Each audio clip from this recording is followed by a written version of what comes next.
Esto nos quedó el otro día por comentar. Este ejercicio de la DFT es muy interesante. Es probablemente de todos los ejercicios que tenéis entre las notas el que más sirve para ejercitarse y ver si comprendéis las propiedades de la DFT, porque aquí hay que utilizar prácticamente todas las propiedades para resolver este ejercicio. Pero el planteamiento es simple, dado que solo tenemos 3 puntos, es cosa fácil, aquí no hay que hacer mucha operación. En todo caso, si se tienen las cosas claras, el asunto sale rápido. Si no se tienen las cosas claras, el asunto sale menos rápido. Pero no se puede decir que sea un ejercicio trabajoso porque haya que hacer muchísimos desarrollos, dado que son 3 puntos en tiempo y 3 puntos en frecuencia. Yo recomiendo a quien quiera, cuando ya estudiéis un poco sobre la DFT, una manera de saber si entendéis las propiedades, el desplazamiento en el tiempo, la dualidad, el hacer una simetría sobre la DFT. Con este ejercicio lo tenéis todo más claro. Hoy vamos a entrar en la parte del tema en el que vamos a analizar la transformada rápida de Fourier, FFT, y su utilización en 2 procedimientos de filtrado en el tiempo que se conocen como solapamiento y suma, y solapamiento y almacenamiento. Antes de entrar en la descripción de los fundamentos de la FFT, no vamos a hacer más que una descripción del por qué la FFT funciona, sin entrar mucho más a fondo, pero sí vamos a entender por qué funciona. Fijaos cuál es la utilidad que tiene este resultado. Hemos visto en el capítulo anterior que la convolución circular posee la propiedad de, mejor dicho, que la DFT posee la propiedad de convolución con respecto a la convolución circular. Quiere decir que si yo calculo la transformada de Fourier de la convolución circular de 2 secuencias, me da el producto de sus DFTs. También sé que si tomo una convolución circular con el número de puntos adecuado, la convolución circular y la convolución lineal coinciden. Entonces, puedo utilizar el dominio frecuencial para calcular convoluciones. Bastaría con escoger el tamaño adecuado y yo, para hacer la convolución de 2 secuencias, podría tomar la transformada de una, la transformada de la otra, multiplicar y luego calcular la transformada inversa. Y de esta manera yo operaría en el dominio frecuencial para hacer algo que en principio está planteado en el dominio del tiempo. Bueno, esto se puede hacer por muchas razones, pero una de ellas bastante clara es la siguiente. La convolución es una operación que tiene del orden de n cuadrado operaciones, sumas y multiplicaciones. Si os fijáis, yo tengo una secuencia de longitud n, si las ponemos iguales, una secuencia de longitud n, otra secuencia de longitud n, hago la convolución y el número de operaciones que me aparece ahí es del orden n cuadrado. Bueno, sabéis que cuando decimos orden n cuadrado, quiere decir que es un número en torno a n cuadrado, ni en torno a n, ni en torno a n cubo, sino en torno a n cuadrado. Lo que vamos a ver es que la FFT es capaz de hacer una transformada que en principio requeriría n cuadrado operaciones en el orden de n por logaritmo en base 2 de n. Por ejemplo, si ponéis que n es 1024, su logaritmo en base 2 son 10, no es lo mismo hacer 1.000.000 de operaciones que hacer 1024 por 10, que son 10.000. Es hacer 100 veces menos operaciones. Por tanto, el propio hecho de plantear una transformada rápida de Fourier nos puede ayudar, uno, a calcular más rápido la transformada de Fourier, que ya en sí es un valor. Lo segundo es que nos permite hacer operaciones en tiempo con mucho menos volumen de cómputo y, por lo tanto, implementables incluso en procesadores que tengan pues menos capacidad y que tengan que operar al límite, lo cual incide también, lógicamente, en el costo de aquellos dispositivos que tengan que hacer esas operaciones. No cabe duda de que cuando la FFT surgió, o podemos decir que la reinventó Tukey, porque previamente ya había sido planteada nada más y nada menos que por Gauss, solo que Gauss en su tiempo no estaba hablando lógicamente de transformadas de Fourier. Pero cuando surge es cuando empiezan los primeros microprocesadores, por lo tanto era vital tener una herramienta que permitiera hacer operaciones más rápido, o menos operaciones, ¿no? Bueno, digamos, esto a día de hoy es menos importante, ¿no? Porque cada vez tenemos dispositivos que son capaces de hacer más operaciones por segundo y con un coste muy bajo, ¿no? En su día fue un elemento sustancial del avance en el procesado digital de las señales. Como tal, es uno de esos resultados que está escrito como en letras doradas en el procesado de señales. Hay un antes y un después de la FFT. ¿Y qué es la FFT? Nosotros tenemos que calcular la transformada de Fourier. Si ponemos la fórmula directamente, es un sumatorio de x de n por e elevado a menos j 2 pi k n partido por n. Si os dais cuenta, tenemos n valores en tiempo, n mayúscula, y n mayúscula valores en frecuencia. ¿Cuántas operaciones hay que hacer? N cuadrado. Porque cada vez tengo que hacer un producto de vectores, son n cuadrado operaciones. Vamos a ver cómo con la FFT vamos a ser capaces de reducir eso. Ya digo que voy a explicar simplemente el fundamento, porque entrar a fondo en la FFT y describir cómo opera en su implementación real, pues nos llevaría un montón de tiempo y luego no quedaría para otras partes del curso. Pero lo importante es entender el porqué.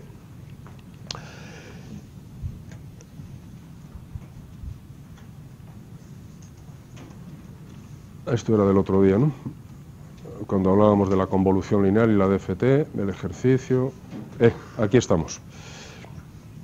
Entonces, en principio, como tenemos descrito ahí arriba, yo tendría que hacer el sumatorio de x de n por e elevado a menos j 2 pi k partido por n y por n, con n variando desde 0 hasta n menos 1, y a esto le llamo x de k. Esa es la cuenta que yo tengo que hacer para cada índice del espectro. Si lo calculo así, pues ya veis que ahí tengo pues un número de operaciones, ¿no? N. Como tengo que hacerle n veces, pues tendría n por n cuadrado de operaciones. Entonces se trata de ver cómo yo sería capaz de hacer esa suma de una manera un poco más inteligente, de forma que no tuviese que hacer todas las operaciones que ahí están prescritas.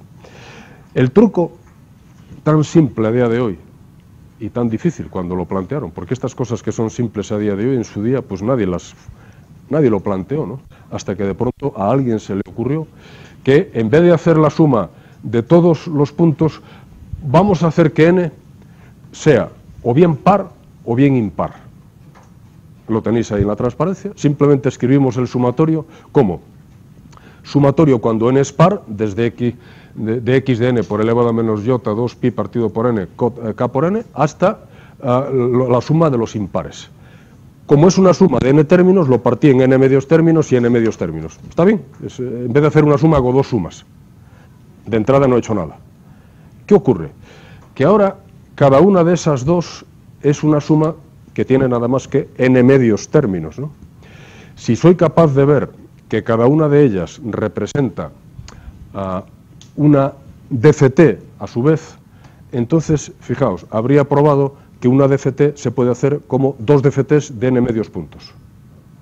¿No es? Si yo fuese capaz de demostrar que lo que hay en la primera con n par es una DFT y que lo que hay con n impar es a su vez una DFT, habría calculado una DFT de n puntos como una suma de dos DFTs de n medios puntos. Y podríamos decir, ¿y cuál es la ganancia? Pero no se nos oculta que si la DFT de n puntos tiene n cuadrado operaciones, la DFT de n medios puntos tiene n cuadrado partido por 4. Luego, si hago dos DFTs de n medios puntos, no hago n cuadrado operaciones, hago n cuadrado partido por 2. ¿No es así? Sería n cuadrado partido por 4 más n cuadrado partido por 4. Luego, con hacer esta simple operación, habría reducido a la mitad el número de operaciones de la DFT. Estamos suponiendo que yo soy capaz de probar que la primera suma es una DFT y que la segunda suma es una DFT de n medios puntos. Si me seguís, yo habría comprobado, si eso fuese cierto, que una DFT de n puntos se puede hacer como dos DFTs de n medios puntos. Por lo tanto, he pasado de n cuadrado operaciones a n cuadrado partido por 2. Vamos a seguir con el argumento. Imaginemos que ahora yo ya he probado que ese primer sumatorio, por ejemplo, partíamos de una DFT de 128 puntos. Ese primer sumatorio tiene 64 puntos. Ahora tomo ese sumatorio que tiene 64 puntos y hago lo mismo que hice con el sumatorio anterior. Esos 64 puntos los voy a distribuir en los pares y los impares. Tendría una de 32 y otra de 32. Si fuese capaz a su vez de demostrar que cada una de ellas es una DFT, habría convertido ahora una DFT de n medios puntos en dos DFTs de n cuartos puntos. Si hago las operaciones correspondientes, no parece muy difícil ver que voy a dividir por 2 otra vez el número de operaciones. Tenía primero n, luego n medios, luego n partido por 2 al cuadrado, luego tendré n partido por 2 al cubo, y así sucesivamente, ¿verdad? El truco está en que la longitud inicial de la DFT n mayúscula tiene que ser de qué tipo para que esto funcione. Me vale cualquiera, me vale 38, me vale 56, me vale 92. Una potencia de 2, ¿verdad? Si yo tengo una potencia de 2 con n, siempre puedo ir bajando dividiendo por 2, porque es una potencia de 2. Por eso es por lo que habitualmente se utilizan DFTs de 128 puntos, de 512 puntos, de 256, de 1024, de 64, de 32, de las potencias de 2. No quiere decir esto que los algoritmos de la FFT obligatoriamente tengan que ser con potencia de 2, porque se puede hacer un desarrollo también para potencias de 3 y para potencias variables. Pero donde encaja perfectamente el argumento y donde es más claro es utilizando una longitud de la DFT como potencia de 2. Entonces, en ese caso, empezamos con una DFT de 1024 puntos y acabamos haciendo 500 DFTs de 2 puntos. Si el argumento lo podemos seguir hasta el final, yo empezaría haciendo una DFT de 1024 puntos y acabaría haciendo 500 DFTs de 2 puntos, ¿no? Porque iría bajando, bajando, bajando, bajando. Ese es el planteamiento. Bueno, el describir la implementación de ese planteamiento nos llevaría un poco más de tiempo. Hay que ser muy cuidadosos, hay unas estructuras que se llaman las mariposas, como actúa la DFT. Y, bueno, pues hemos decidido que para este curso lo importante es que entendamos el porqué de la DFT y luego utilicemos la herramienta que nos proporciona MATLAB, que ya nos calcula directamente la FFT. Entonces, nuestro objetivo aquí es ahora probar que si yo escribo x de k como esas dos sumas, cada una de esas sumas es a su vez una DFT. ¿Me habéis seguido hasta aquí?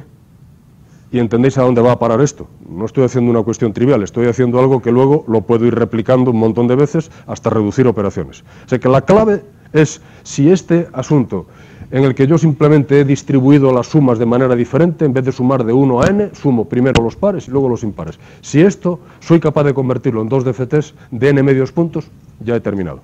Porque a continuación, el mismo razonamiento que me sirve para n, me sirve para n medios. El mismo que me sirve para n medios, me sirve para n cuartos, y así hasta el final, ¿verdad? Siempre y cuando n sea una potencia de 2. Y es difícil probar que ahí tenemos una DFT en cada sitio. Fijaos.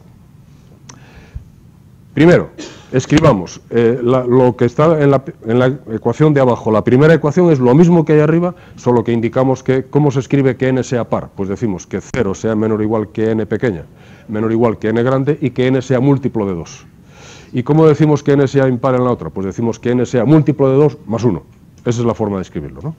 Y ahora, lo que vamos a hacer es un pequeño cambio de variable. En el primer sumatorio, si n es par, entonces n se puede escribir como 2 veces r, por ejemplo. N iría tomando los valores 0, 2, 4, 6, 8, 10 y así sucesivamente. R tomaría los valores 0, 1, 2, 3, 4 y n sería el doble. Así que nuestro parámetro r ahora, en vez de ir desde 0 hasta n menos 1, va desde 0 hasta n medios menos 1. ¿No es así? Así que ahora tengo n medios sumas en ese sumatorio, y el parámetro r es el que me las controla, y va desde 0 hasta n medios menos 1.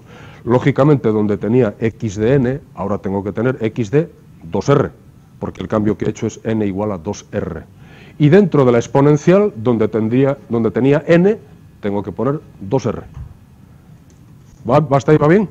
No es más que un cambio de variable en el sumatorio. ¿Cuál es el cambio de variable que tengo que hacer en el sumatorio siguiente? Es casi igual, es decir, que n es igual a 2r más 1. Entonces, si r varía de nuevo desde 0 hasta n medios menos 1, 2r más 1 varía 1, 3, 5, 7, 9, 11 y así hasta el final todos los impares. Con el cambio de variable n igual a 2r más 1, lo que tengo es que escribir en vez de n, 2r más 1. Y r varía ahora desde 0 hasta n medios menos 1. Fijaos que r varía lo mismo en ambos sumatorios ahora.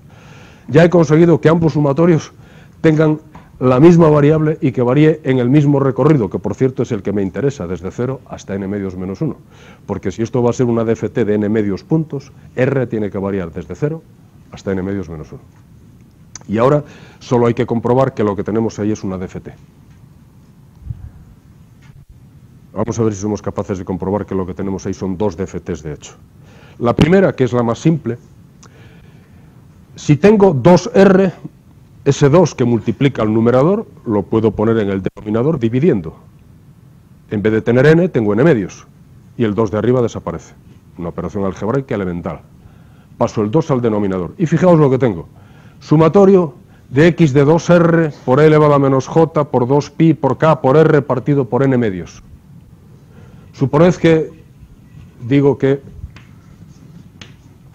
g de r es igual a x de 2r.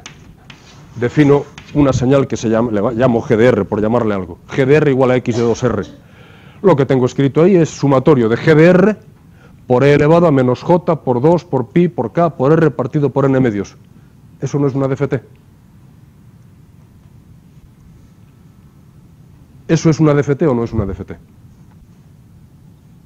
Sustituid x de 2r por g de r. ¿No es justamente la DFT de g de r? De n medios puntos, claro. Porque g de r además tiene n medios puntos. Y su DFT es directamente esa expresión de ahí. Sin más. Ya tenemos la DFT. Fijaos qué simple, ¿no? ¿Se ve? En el segundo sumatorio yo tendría que definir otra señal, vamos a llamarle h de r igual a x de 2r más 1, para que entendamos que es una señal, ¿no? Y esa señal h de r tendría también n medios puntos. Y entonces en el segundo sumatorio, donde ponemos x de 2r más 1, yo estaría pensando h de r. Solo que en el exponente tengo que hacer algo más. En el exponente de la segunda tengo que hacer un poco más. Porque no puedo pasar el 2 al denominador, dado que está como 2r más 1. Bueno, tampoco pasa nada, ¿no? Como eso es una exponencial y es una suma en el exponente, lo hago como un producto, ¿no? Me quedaría e elevado a menos j por 2pi partido por n por k por 2r, por un lado, multiplicado por e elevado a menos j por 2pi partido por n por k y por 1. Pero ese segundo no depende de r. Y si no depende de r, sale como una constante fuera del sumatorio. Por eso puedo escribir antes del sumatorio e elevado a menos j por 2 por pi por k partido por n y por 1, pero por 1 ya no lo escribo, ¿no? Lo dejo como e elevado a menos j por 2 por pi partido por n y por k. Sale como un coeficiente. Y lo que tengo dentro, por cierto, es otra DFT. Es otra DFT. Es la DFT de la señal que he llamado HDR. Por tanto, hemos convertido una DFT de n puntos en dos DFTs de n medios puntos. Vamos a ver ahora que esto sirve para calcular desde 0 hasta n menos 1. Porque aquí todavía queda un cuidado. Usted me está haciendo esto, pero esto es válido, estas DFTs son válidas desde 0 hasta n medios menos 1. ¿Qué pasa con la DFT original que iba desde 0 hasta n grande menos 1? ¿Cómo solventamos ese problema? Nos quedaría esto, ¿no? ¿Os dais cuenta de que con esto estamos haciendo la DFT, pero abajo son dos DFTs que se calculan hasta n medios menos 1? ¿Cómo hago para llegar hasta n? Solamente me quedaría esa cuestión. Por lo demás, yo veo que la DFT original se puede calcular como dos DFTs de n medios puntos, que era el objetivo original, ¿no? Más después unas operaciones de suma, pero como antes dijimos, esto está en el orden de. Cuando estamos hablando del orden n cuadrado o el orden n cuadrado partido por 2, esas sumas adicionales son las que no juegan, porque seguimos hablando de orden de operaciones, no contando estrictamente el número de operaciones. Luego me falta simplemente ahora, para cerrar, bueno, lo primero, lo que hemos hecho ahí, pues lo identificamos, ¿no? A esto le llamamos g de k y a esto le llamamos h de k, ¿no? En coherencia con esas variables que hemos introducido, g de r o g de n, y h de n, pues tenemos sus DFTs, g de k, h de k, y entonces vemos que nuestra x de k es igual a g de k más h de k multiplicado por una cierta exponencial que depende de k. ¿Está? Porque ahí me queda, la transformada es el sumatorio, pero hay un factor que multiplica el sumatorio. Así que x de k es igual a g de k más una exponencial multiplicada por h de k. Y ahora me voy a ver cómo soy capaz de extender esto hasta n-1. Entonces tenemos que darnos cuenta de que la DFT, aunque la definimos entre 0 y n-1, en realidad yo la podría extender fuera de ahí todo lo que quisiese. Por una razón muy simple. La DFT es tomar muestras en el espectro a intervalos 2pi partido por n. ¿No es así? Luego, si yo tomase la DFT en el punto 0 y ahora tomo la DFT en el punto n mayúscula, que no está, porque en principio la DFT se toma desde 0 hasta n menos 1, ¿no? Pero si yo quisiese ver, ¿y cuánto vale la DFT en n mayúscula? ¿Cuánto vale la fórmula de la DFT si pongo aquí k igual a n? ¿No será igual que x de 0? No tengo que hacerlo, es igual a x de 0. Porque es tomar muestras en el espectro en el punto 2pi. Pero la muestra en el espectro en el punto 2pi es la misma que tenía en el punto 0. Y si quisiese hallar la DFT, extender la DFT hasta el valor n más 1, en la fórmula simplemente pongo allí k igual a n grande más 1. ¿A quién es igual? A x de 1. ¿Por qué? Porque es tomar muestra en el espectro después de 2pi más 2pi partido por n. Pues lo mismo que en 0 más 2pi partido por n. Así que es una, digamos que puedo construir una señal periódica de periodo n que le podía llamar la DFT extendida, ¿no? Porque yo puedo ir calculando la DFT en cualquier punto del espectro. Dado que el espectro es periódico, con tener las n muestras primeras ya tengo todas. Esto me va a servir para extender las DFTs de n medios hasta n. Si no, yo no podría resolver este problema. Pero ahora ya sé que x de k, arriba tenemos la expresión que gobierna la FFT, que la acabamos de ver anteriormente, ¿no? Resulta que x de k es una DFT de n medios puntos, g de k, más una exponencial que multiplica h de k, que es a su vez otra DFT de n medios puntos. Esto tiene que ser válido desde 0 hasta n menos 1. ¿Pero por qué lo es? Porque sabemos que g de k más n medios es igual a g de k, y que h de k más n medios es igual a h de k. ¿Por qué? Si la DFT de n puntos tiene periodo n, se puede extender con periodo n, la DFT de n medios puntos, lógicamente, se puede extender con periodo n medios. Entonces, ¿cómo nos quedaría finalmente la cuenta? Pues lo que aparece a continuación, ¿no? Fijaos, yo plantearía estas ecuaciones. ¿Quién es x de 0?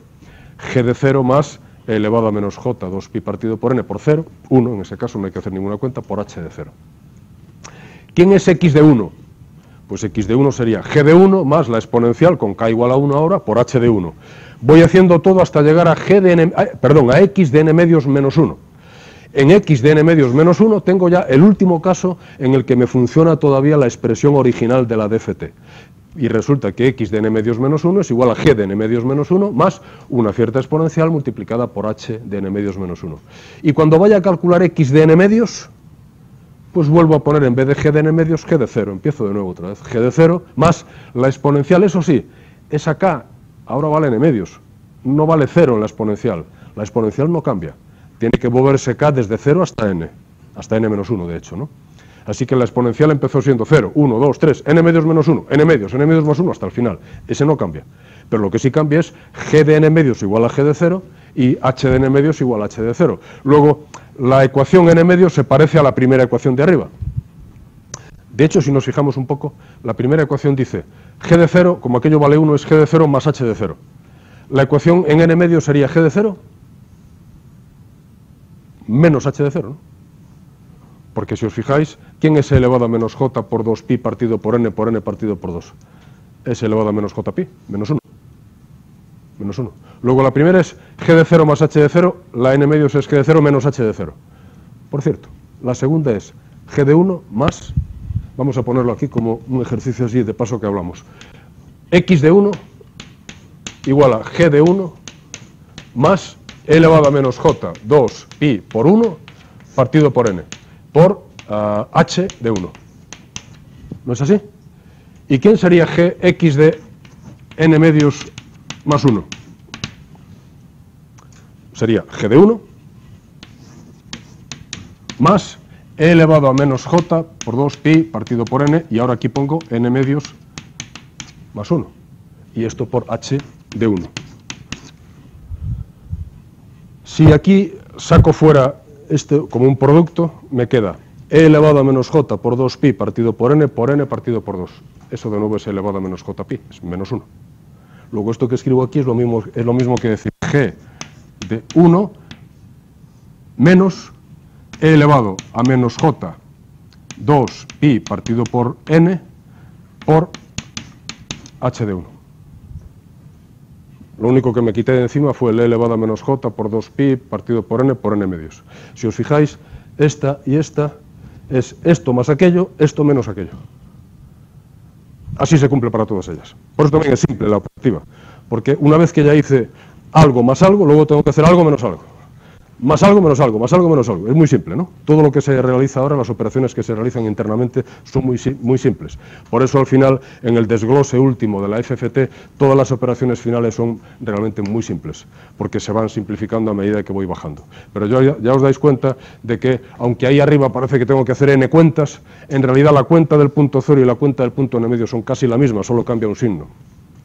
La cuenta del punto 1 y la cuenta del punto n medios más 1 son casi la misma, solo cambia un signo.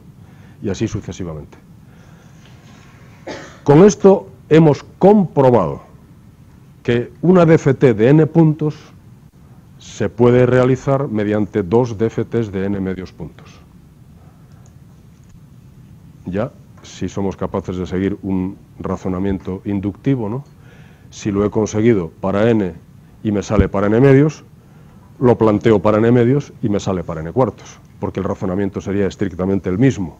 Si me ha salido de n medios para n cuartos, me sale de n cuartos para n octavos, porque el razonamiento es estrictamente el mismo. ¿Así hasta dónde? Hasta que me quede sin puntos. ¿Dónde me quedo sin puntos? Cuando tenga DFTs de 2 puntos. Cuando me quede con DFTs de 2 puntos ya no hay más, ya no se puede simplificar más. Pero una DFT de 2 puntos es muy fácil, porque si el vector para hacer la DFT es x1, x2, la DFT es x1 más x2, x1 menos x2, así de simple. Luego, la última DFT es algo que ni siquiera hay que hacer productos, propiamente hablando, porque es más una suma y una resta. Así que puedo llegar desde arriba de todo hasta plantear al final, en el caso de 1024, por ejemplo, 500 DFTs de 2 puntos, que por cierto, cada una de ellas es una suma y una resta. Eso sí, de vez en cuando tengo estas exponenciales que me aparecen ahí y esas no me las quito de encima, esas hay que programarlas. Por eso la programación de la FFT es muy cuidadosa con las operaciones simples, trata de bajarlas al mínimo imprescindible, pero luego hay que ir arrastrando todas estas exponenciales por las que hay que ir multiplicando para llegar hasta el final. Bueno, si os dais cuenta, al ir sacando la potencia de 2, estamos trabajando con el logaritmo en base 2 de ese número, ¿no? O sea, si yo tengo 1024 puntos, yo puedo hacer esto 10 veces. Puedo ir bajando hasta la mitad, la mitad, la mitad, la mitad, la mitad, la mitad, y no puedo pasar de logaritmo en base 2 de n, porque ya después no puedo dividir más, ¿no? Entonces, es evidente que la relación del número de operaciones va a tener que ver con el logaritmo en base 2 de n. De hecho, lo que se puede comprobar fácilmente es que la FFT se puede implementar en el orden de n por logaritmo en base 2 de n operaciones. Evidentemente, cuanto más larga es la DFT, más ahorramos, ¿no? Porque entonces el logaritmo en base 2 de n me va reduciendo operaciones. Si es, por ejemplo, una DFT de 8 puntos, pues sería 64 operaciones hecha directamente, o bien 24 operaciones hecha mediante la FFT. Ahí el ahorro es 1/3 de operaciones. Pero como os decía antes, pone n igual a 1024. N cuadrado es más de 1.000.000. Y n logaritmo n es 10.000. Luego la diferencia de operaciones es clara, ¿no? Hacemos el 1% de las operaciones utilizando la FFT. Esta es la gran propiedad que tiene la FFT. Bueno, esta es la FFT original. Después de la FFT original ha habido muchísima investigación acerca de cómo hacer FFTs para no tener que estar siempre con el tamaño de 2 elevado a n. E incluso recientemente está habiendo un montón de resultados para cómo hacer FFTs con señales que son dispersas, que no tienen demasiados puntos, que duran mucho pero que realmente tienen muy pocos puntos por el medio. Y hay resultados sorprendentes que incluso hacen unos ahorros de operaciones increíbles. Como os dije, las implicaciones en cuanto a poder hacer la propia transformada de Fourier de manera rápida son evidentes, ¿no? No hace falta más que la centésima parte del poder de cómputo para hacer una FFT de 1024 puntos. Y lo segundo, que es lo que vamos a ver a continuación, es cómo esto va a incidir en nuestra capacidad para hacer filtrado en el tiempo. De tal manera que ya no tenemos por qué hacer convoluciones siempre en el dominio temporal, sino que nos va a compensar pasar al dominio de la frecuencia, hacer allí lo que sea necesario y volver al dominio del tiempo. Porque es claro que si la FFT trabaja del tiempo a la frecuencia, dado que las fórmulas de la FFT directa, de la DFT directa e inversa son muy parecidas, hay también un algoritmo FFT para hacer la inversa de la FFT. Se puede razonar exactamente igual que esto, porque las operaciones son, en vez de con un signo menos en la exponencial, con un signo más en la exponencial, pero es lo mismo. Entonces ya os dais cuenta de que estamos ante un resultado importante. Tanto es así, ya os digo, que en el mundo del procesado de señales se puede decir que hay un antes y un después de la introducción de la FFT. Si habéis entendido hasta aquí, digamos, no necesitamos más en este curso para que podamos trabajar ahora cómodamente en nuestros laboratorios, utilizando en el MATLAB FFT, porque ya sabemos por qué usa la FFT el MATLAB y sabemos por qué ahorra operaciones, ¿no? No hace falta que nos pongamos a implementar nosotros la FFT, ya está implementada, la podemos usar como una herramienta, pero tenemos que saber el por qué. ¿Está entendido? ¿Podemos avanzar? Bueno, la siguiente es una cosa de cuentas, os la leéis, no tiene más importancia, ya lo hemos comentado además.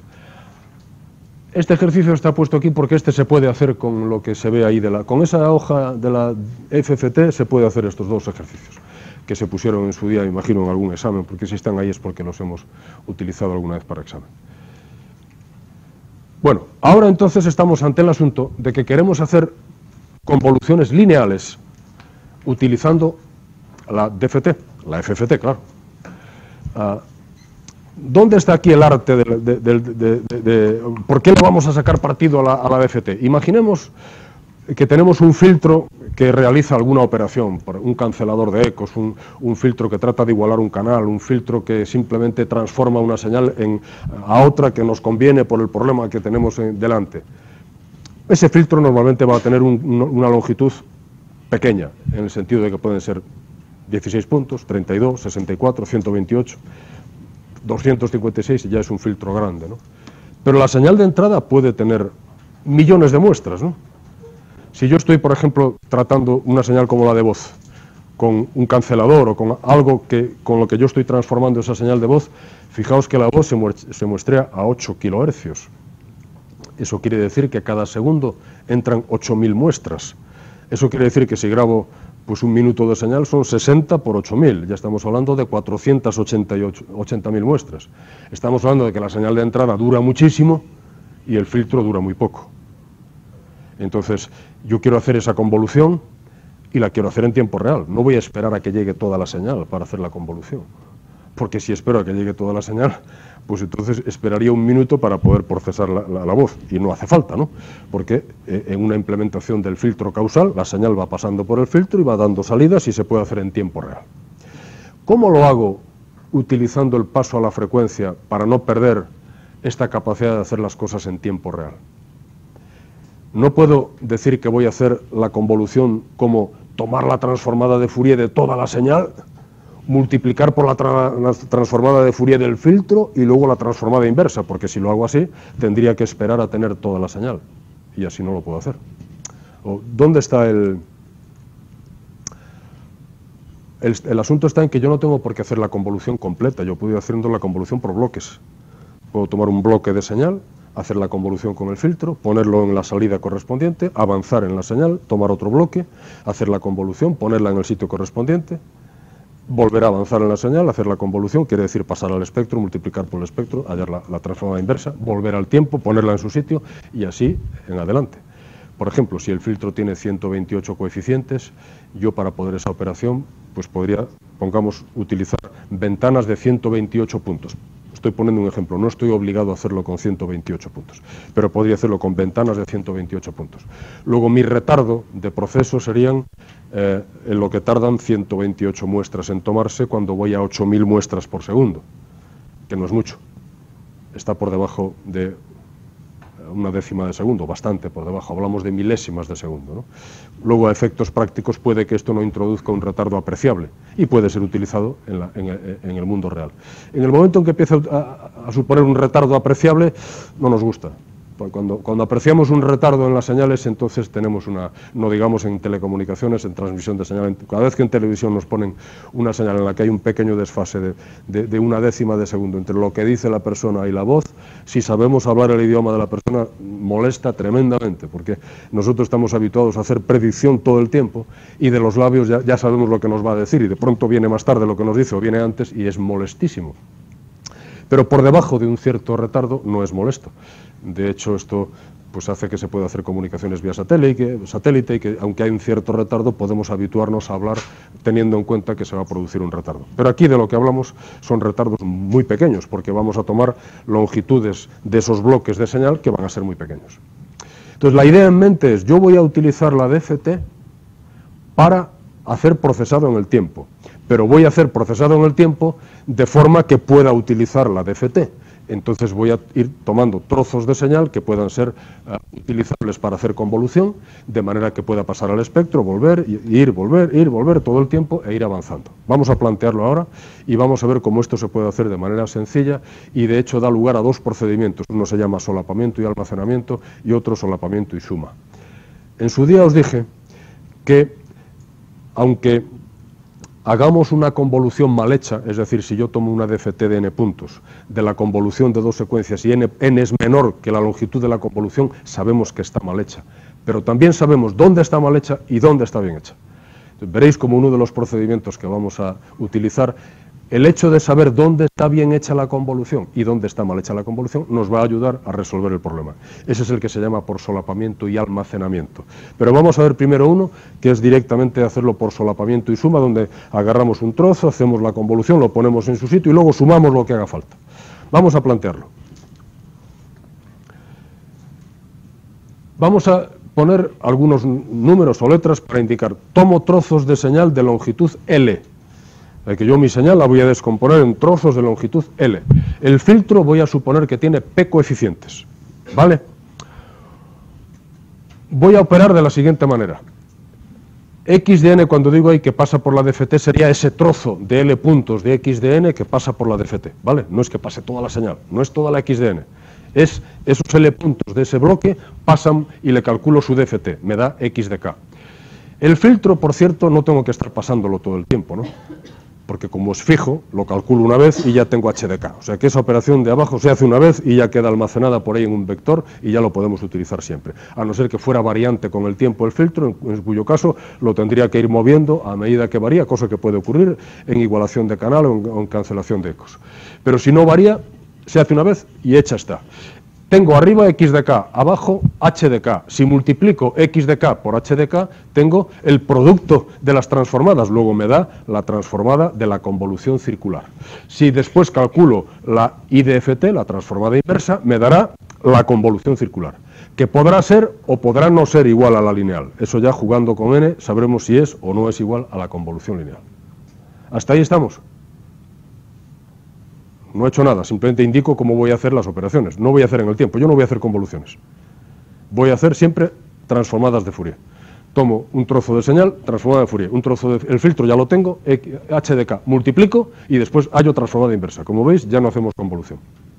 Pero el resultado es la convolución, porque lo sabemos. Es la propiedad de convolución de la transformada de Fourier. Ahora, vamos a poner... Ahí decimos, cierto si se cumple que n es, ahí debería decir mayor o igual, por alguna razón ha puesto la coma. Pero ahí, ¿o sale ahí mayor o igual? Ah, por alguna razón esto no sale. Deben ser dos programas diferentes con el PowerPoint este. Bueno, eso será igual a la convolución lineal siempre y cuando, si yo tengo un trozo de longitud L y un filtro de longitud P, la n de la convolución circular tiene que ser mayor o igual que L más P menos 1, ¿no? Si hago eso, estoy salvado. En ese caso, todas las convoluciones que haga están bien hechas. Están bien hechas. Vamos a empezar con el primer método, entonces, haciendo todas las convoluciones bien hechas. Yo voy a hacer este procedimiento con n mayor o igual que L más P menos 1. Bueno, esto lo hemos hablado antes. Entonces, ahora tenéis que pensar que... vamos a explicar... La notación a veces es más complicada que la idea. Vamos a explicar primero la idea y después explico la notación, que puede parecer complicada, pero no lo es. Este tipo de notación ya la habíamos utilizado previamente cuando estuvimos viendo al principio de todo la formulación de la DFT y cómo se hacía aquello de la extensión periódica, ¿no? Estas fórmulas son muy parecidas a las que utilizamos en la extensión periódica, pero no nos quedemos... Vamos a hacerlo gráficamente. ¿Qué es lo que voy a hacer? Pues voy a agarrar un paquete de L datos al principio. Ese le llamo X0 de N. Los primeros L datos de señal forman el primer paquete, X0. ¿Quién es el segundo paquete de señal, el segundo bloque? X1 de N, pues iría desde L hasta 2L menos 1. ¿No? El primero va desde 0 hasta L menos 1. El segundo empieza en L y acaba en 2L menos 1. A ese yo le llamaría X1 de N. Pero claro, no está colocado en el punto 0. Está colocado en el punto L. Entonces, como yo todas las transformadas las voy a hacer entre 0 y n-1, yo tengo que mover todas las señales a 0 y n-1. Por eso el segundo bloque, aunque sería x1 de n, como está colocado en la secuencia L, perdón, en el instante L, pues es x1 de n-L. Porque el x1 de n que yo voy a utilizar va a estar entre 0, es como si lo moviera, lo adelanto, y ahí pues está retrasado, está en su punto, en L, entonces es como x1 de n-L. El segundo bloque, pues empieza en 2L y acaba, el tercer bloque, y acaba en 3L-1. Se llamaría x2 de n, pero como está colocado en 2L, pues el punto ese de ahí se llama x2 de n menos 2L. Es decir, para nosotros todas las x de n están entre 0 y n. Así que tanto x0 de n como x1 de n como x2 de n, todas ellas están entre 0 y n-1. Pero en la señal no están colocadas entre 0 y n-1, están en su sitio. Y el sitio viene marcado por el retardo. Por eso, fijaos como la expresión x de n igual a sumatorio de x de m de n menos ml. ¿Es correcta esa expresión de la derecha? Esto es sumar todos los trozos de señal, pero en su sitio. ¿Está entendido? Sumarlos bien, sumarlos en su sitio. Porque si sumo todos los bloques x0 de n más x1 de n, mi señal no me diría más que de 0 a n-1, y no quiero eso. Lo que quiero es que cada bloque vaya colocado en su sitio. Por eso necesito utilizar esa notación. Pero esto solamente es un tema de notación, la idea es mucho más clara. Tomo el primer trozo, luego el segundo trozo, luego el tercer trozo, no tiene más, ¿no? Bueno, ahora voy a hacer la operación que antes indiqué. Tomo xm de n, es decir, el bloque mésimo de señal, que por cierto está entre 0 y n-1, ¿verdad? Porque tal como lo he hecho, el bloque enésimo ahora lo pongo entre 0 y n-1.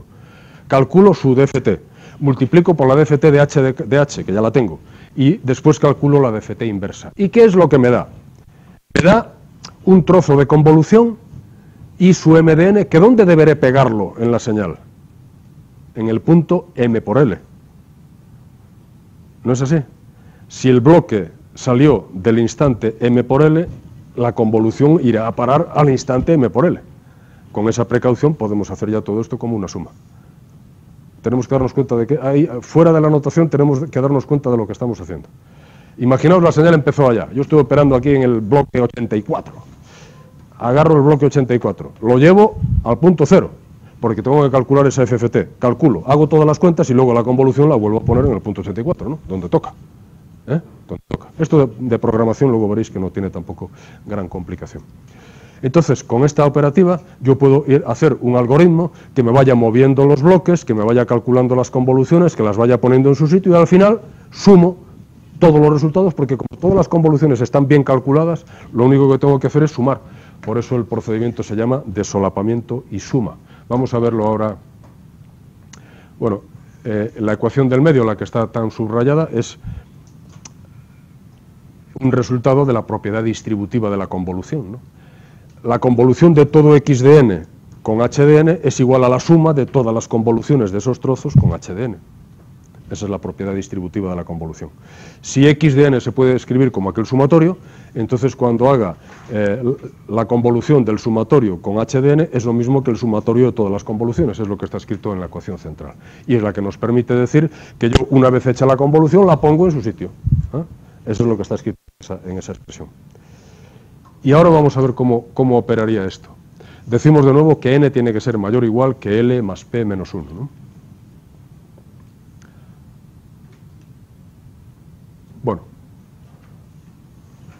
yo creo que todo esto de aquí lo entendemos. N tiene que ser mayor o igual que L más P menos 1, si no es así nos estamos equivocando y este método entonces no funcionaría, ¿no? El de solapamiento y suma. Pero más adelante lo vamos a hacer mal y ver cómo podemos corregir el asunto. Ahora, y baje un caso particular, pongamos, para un caso particular, L igual a 4, P igual a 3, la longitud del bloque de señal es 4, la longitud del filtro es 3, por tanto la convolución lineal dura 4 más 3, 7 menos 1, 6. Por tanto, yo tengo que emplear DFTs si quiero hacer todas las convoluciones bien hechas a partir de 6 puntos. ¿Para qué emplear más? Voy a emplear n igual a 6 puntos, porque si lo que quiero es ahorrar operaciones, no me voy a meter en una n de 200 puntos, 6, que me llega con 6. Así que voy a utilizar DFTs de 6 puntos. ¿Está? Mi primer bloque de señal está allí marcado, entre 0 y 3, la señal en el punto 0, en el punto 1, en el punto 2 y en el punto 3. Hago su convolución y me quedan, primero, aquellos 4 amarillos que digamos que son los resultados en el punto 0, 1, 2, 3, todavía no he excedido la longitud del X, pero después me quedan 2 más, ¿no? Porque la longitud de la convolución lineal es 6, no es 4. He puesto esas bolas de color distinto porque luego veremos que esas son las que hay que sumar. Fijaos que después, en el algoritmo, yo lo que propondría es, muévete ahora, ¿cuántas muestras tengo que moverme? L muestras, ya lo sabía porque voy moviéndome de L en L muestras en los bloques, ¿no? Muévete ahora L muestras y toma los datos de la señal. Ahí tenemos el segundo bloque de la señal.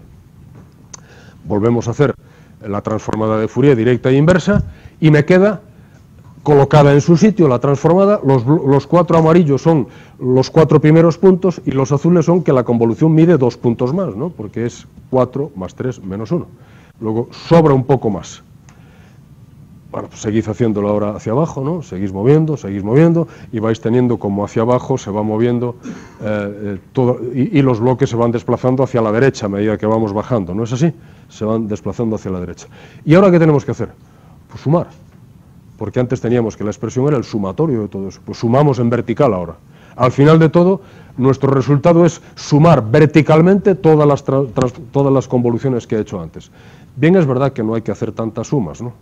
Es decir, no es que, porque casi todo es 0, excepto donde haya solapamiento. Son 2 muestras de cada fila se solapan con 2 muestras de la siguiente, nada más, ¿no?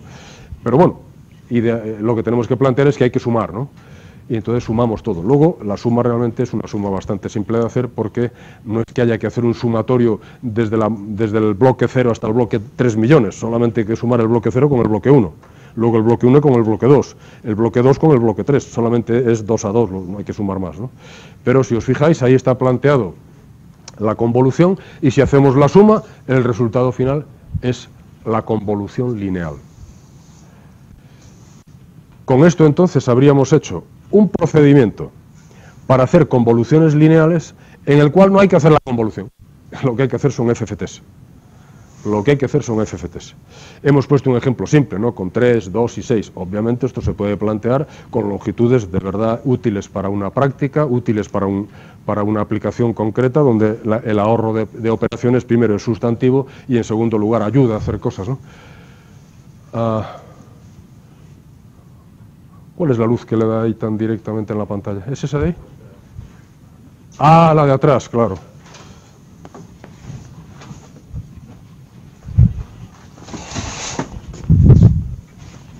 Así quizás se vea mejor, ¿no? Porque las amarillas esas me parece que estaban un poco desvaídas, ¿no? ¿Se entiende lo que hemos...? ¿Sí?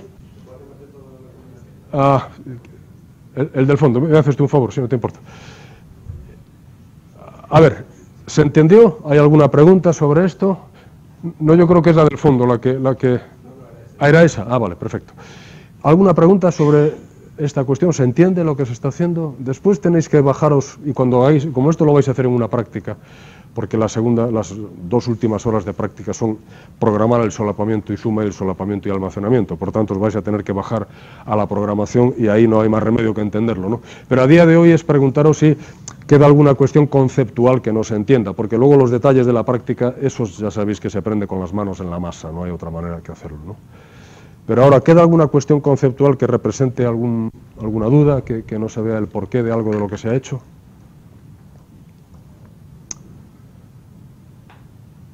Entonces, si entendemos esto, vamos a hacer ahora las convoluciones mal hechas.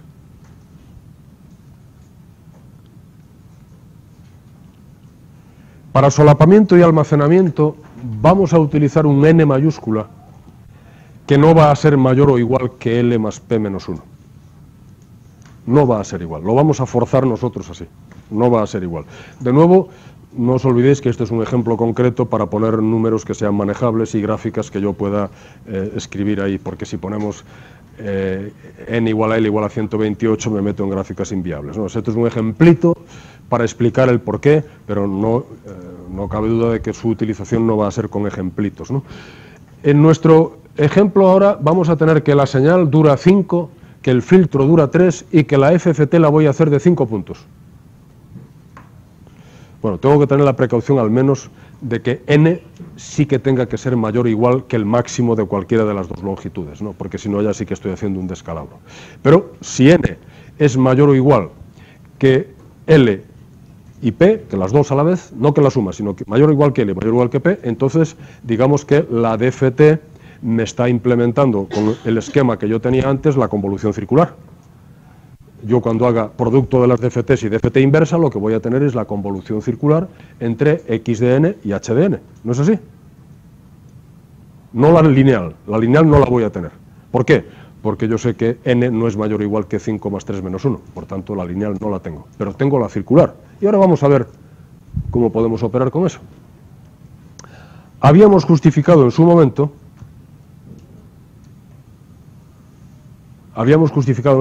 no vamos a volver ahora sobre ello, pero lo hicimos en la clase anterior, ¿no?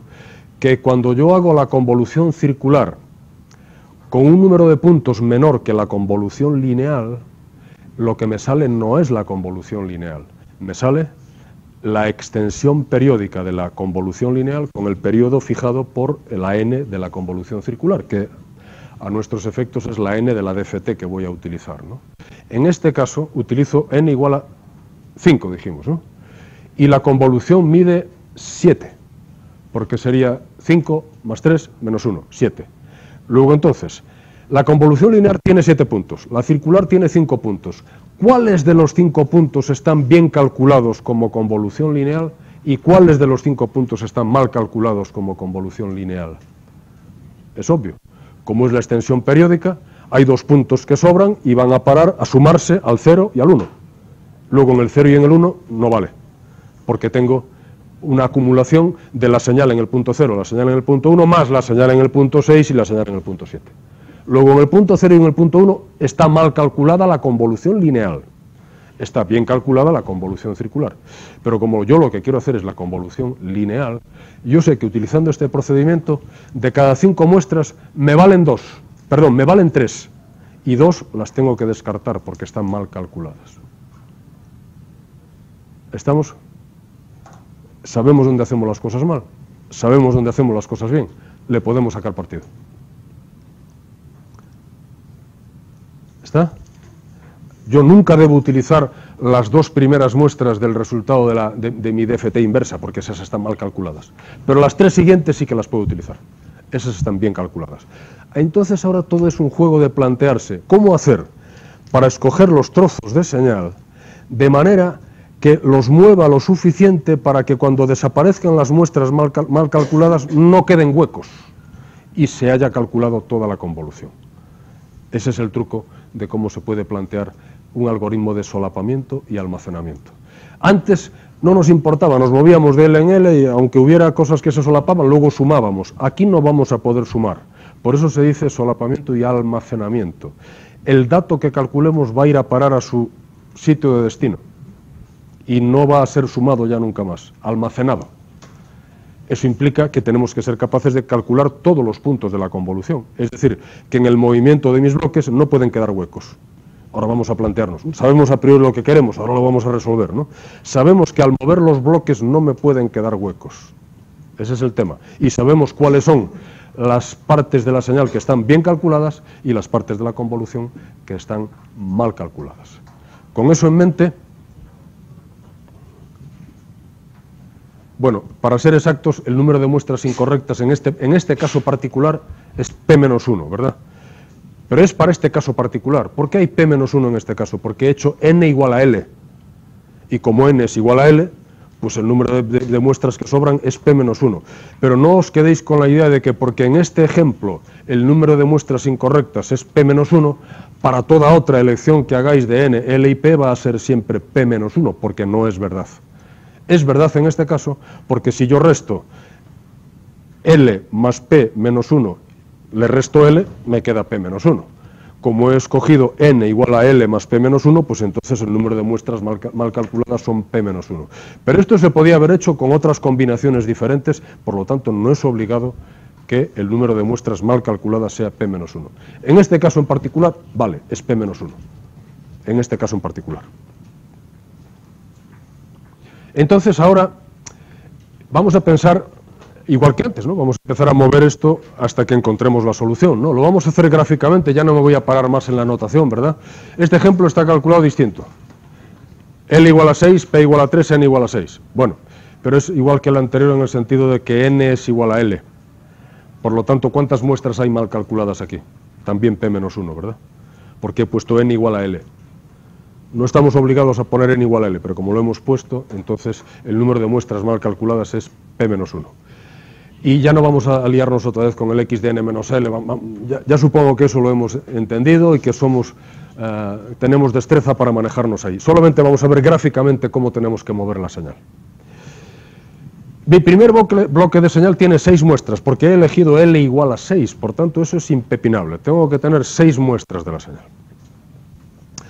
Tomo la FFT, ahí a la derecha no sé de qué color están puestos. Esto yo he hecho no sé qué cambio ahí en la historia, está mejor en lo que tenéis ahí probablemente, ¿no? Que se ve, hay 2 bolas que están ahí como de color gris, y luego a la derecha debería haber unas que son amarillas o blancas, yo no las veo, no sé si vosotros las veis. Pero en fin, debería haber 4 bolas más, ¿no? Porque estamos haciendo una DFT de 6 puntos. Luego la longitud de la convolución es 6. No nos olvidemos. La longitud de la convolución es 6, es la circular, no es la lineal, es 6. Luego son 6 puntos. Vale, de esos 6 puntos sabemos que los 2 primeros están mal calculados, pero los 4 siguientes están bien calculados. ¿Vale? Fijaos que si lo hago así, los 2 puntos de la convolución me los perdería para siempre, cosa que no me puedo permitir. Así que en algún momento más adelante volveremos sobre esta cuestión. Oiga, esos 2 puntos no los va a poder recuperar. Hágame usted algo con la señal de entrada para que no los pierda. Y luego veremos que es una tontería, es mover la señal, ¿no? O sea, que no es nada, es desplazar la señal para que no perder información.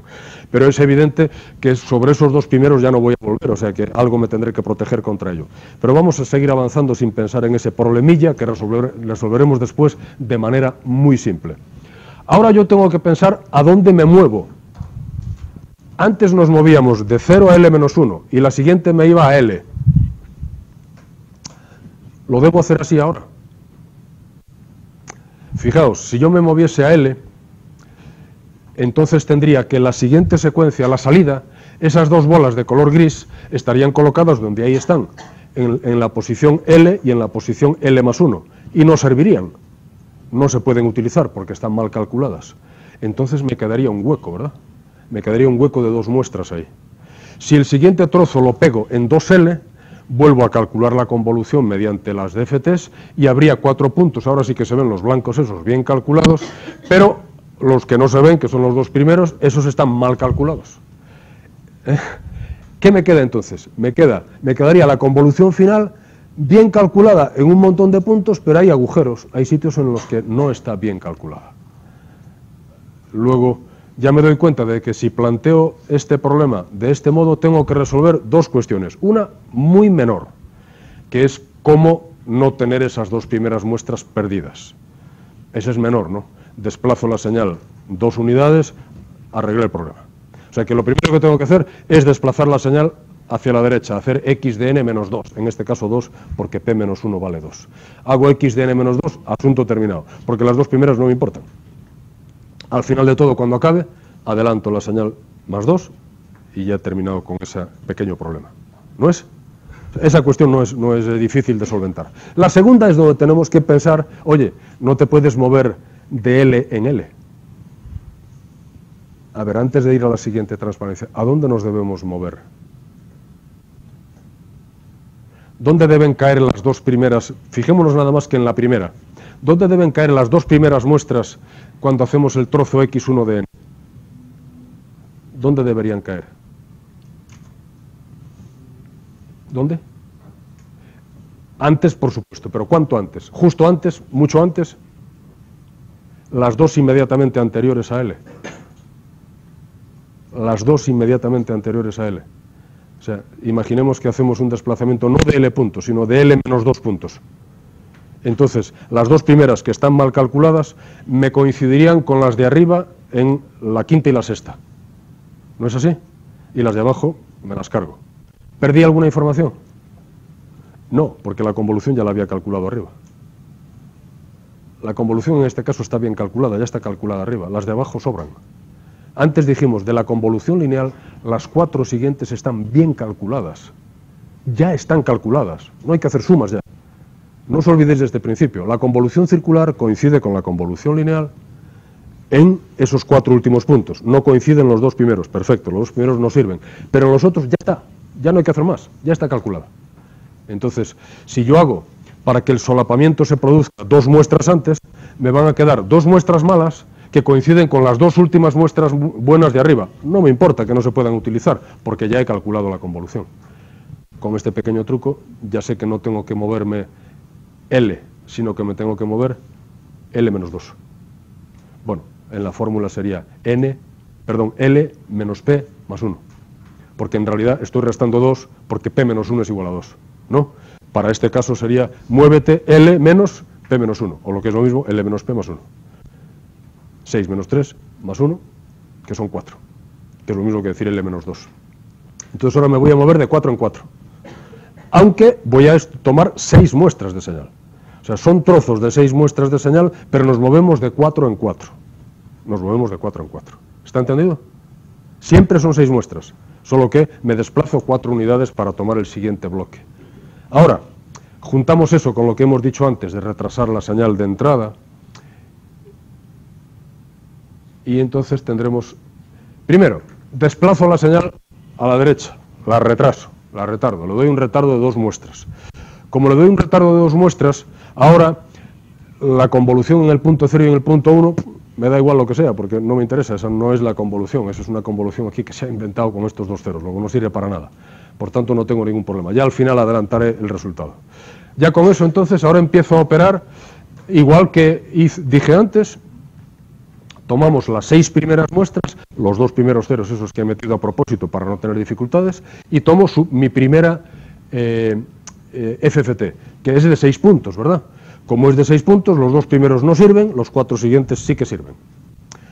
Ahora, en el tiempo, en vez de desplazarme L unidades, me desplazo L menos 2 unidades.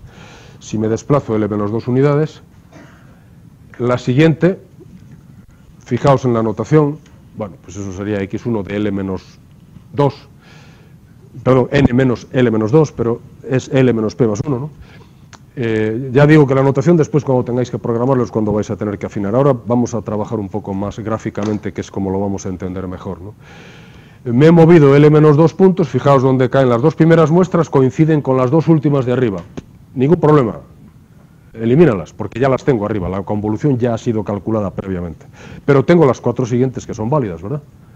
Hagamos ahora todo lo mismo, volvamos a movernos L menos 2 puntos.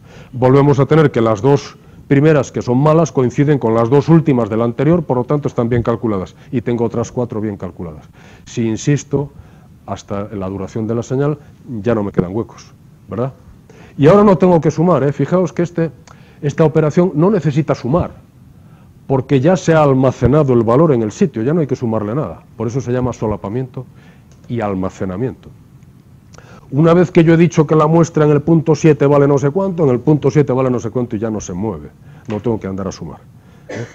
Pero fijaos que una vez que haga todo este esquema, no tengo huecos abajo, tengo toda la convolución completamente hecha. Lógicamente, al final de todo, ¿qué tengo que hacer con la convolución resultante? Adelantarla a 2 puntos, ¿no? Y ya está, va a caer a su sitio. Hay un retardo inicial, hay un adelanto final y me cae en su sitio. Yo lo que quiero que entendáis es esto. Luego la siguiente hoja que trae toda la formulación, de pronto empieza a haber sumatorios, desplazamientos y ¿y esto cómo es? Bueno, prefiero que eso lo trabajemos en el laboratorio haciendo la programación del método, pero aquí lo que hay que entender es por qué funciona el método y cómo es la dinámica de ir moviendo la señal y desplazándola para que nos dé el resultado apetecido. Si esto se entiende, pues yo me doy por conforme. ¿Se entiende? ¿Preguntas? ¿Entendéis que no tiene por qué ser obligatoriamente n igual a L? No tiene por qué ser. Solo que si n no fuese igual a L, pues tendríamos que ver cómo son, en vez de ser n menos L más P más 1, por lo que fuese, ¿no? Lo que salga, pero en cada caso lo podríamos razonar. Lo que hay que saber, si jugamos con valores distintos de n, L y P, es que tengo que saber dónde se calculan bien las muestras y dónde se calculan mal las muestras, nada más. Una vez que yo tengo claro dónde hago bien las cuentas y dónde hago mal las cuentas, el resto es hacer los desplazamientos convenientes para que no me queden huecos. Con este procedimiento yo puedo programar una convolución lineal utilizando la FFT, con el procedimiento anterior también, solo que este no necesita sumas adicionales. Tiene la ventaja, el solapamiento y almacenamiento, de que ya el resultado queda almacenado en el vector de salida y ya no tengo que andar haciendo más sumas. Bueno, pues con esto hemos completado esta parte en la que introducimos la FFT y damos una primera explicación de por qué la FFT es muy útil. Es muy útil para hacer filtrado en el tiempo sin tener que utilizar las expresiones de la convolución en el tiempo, sino aprovechando la propiedad de convolución de la DFT.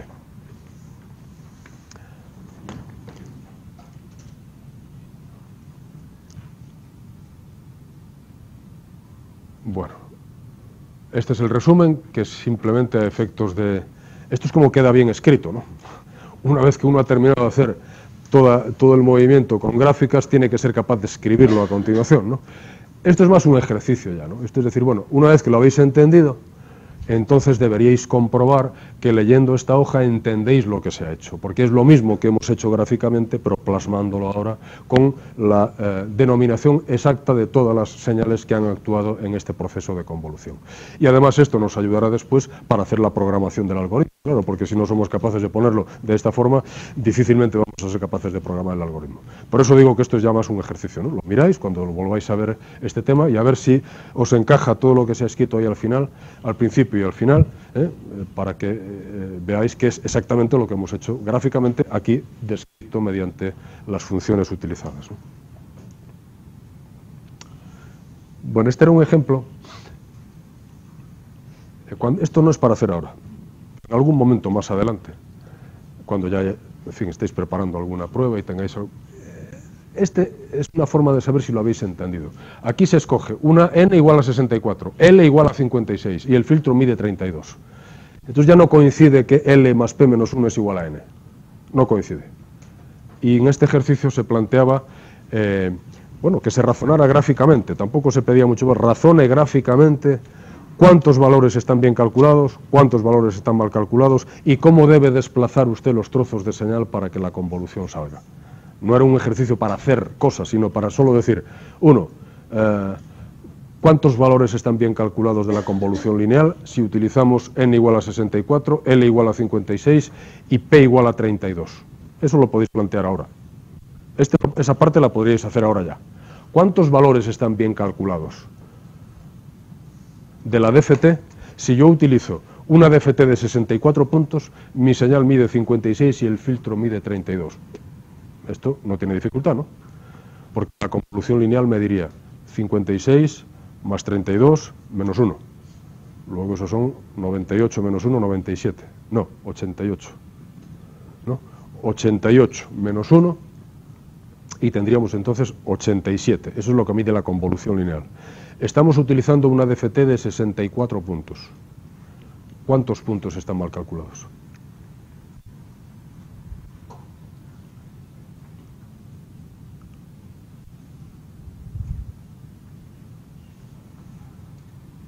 La lineal mide 87. Utilizo una DFT de 64 puntos. Los puntos que van de la muestra 65 hasta el final se vienen al principio y se montan en los primeros. ¿Cuántos están mal calculados? La diferencia entre 87 y 64, ¿no? 23 puntos están mal calculados. ¿No es así? Luego esa respuesta es fácil. La primera parte, ¿cuántos puntos de cada sección son utilizables? Bueno, pues menos los 23 primeros, los restantes. Como tenemos 64, pues son 41 puntos. 41 puntos serían utilizables, 23 no. ¿No es así?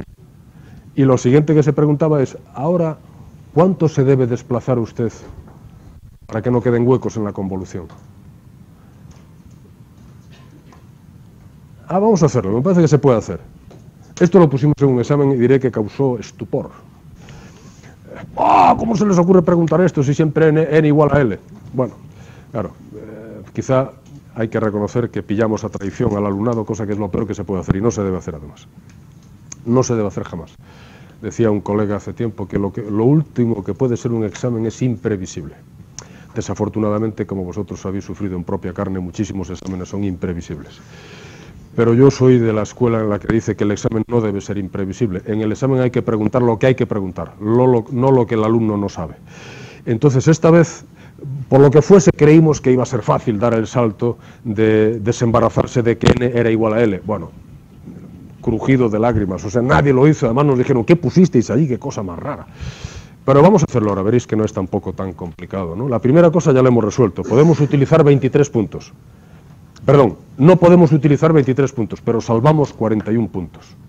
Entonces ahora la pregunta es, yo empiezo con 56 puntos, ¿no es? Empiezo con 56 puntos, que es el trozo de señal que puedo utilizar. Así que me pongo en la muestra 0 y me pongo en la muestra 55.